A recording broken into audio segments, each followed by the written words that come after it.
رمضان کے تینوں عشروں میں پڑھی جانے والی دعائیں مسنون نہیں ہیں اور ان کی پابندی لازم نہیں ہے۔ بسم اللہ الرحمن الرحیم۔ السلام علیکم۔ رمضان المبارک کو 3 عشروں میں تقسیم کیا جاتا ہے۔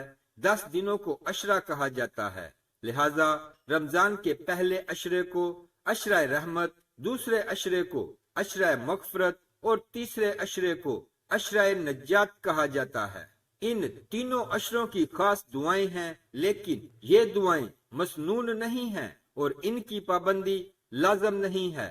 اس سے مراد یہ ہے کہ آپ ان تینوں عشروں کی مناسبت سے کوئی بھی مناسب دعا کر سکتے ہیں، یعنی کوئی خاص دعا نہیں بتائی گئی ہے کہ جس کو اپنے اوپر لازم کر لینا ہے۔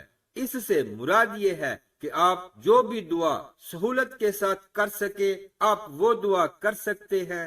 جیسا کہ تیسرا عشرہ جہنم سے نجات کا ہے تو آپ ان دعاؤں میں سے کوئی بھی دعا مانگ سکتے ہیں، یا جو بھی آپ کو آسان لگے آپ وہ دعا کر سکتے ہیں۔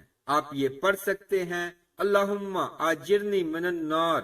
یہ ایک دعا مسنون ہے جو اللہ کے نبی صلی اللہ علیہ وآلہ وسلم نے طاق راتوں میں پڑھنے کے لیے حضرت عائشہ رضی اللہ عنہا کو سکھائی، اور وہ یہ ہے اللہم انکا عفو تحب العفو فاعف عنا۔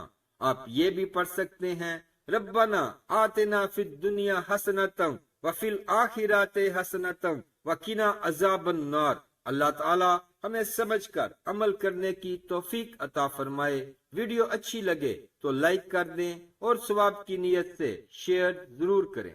اسلامک ویڈیوز کے لیے سبسکرائب کریں اور ساتھ بیل کے بٹن کو بھی پریس کر دیں۔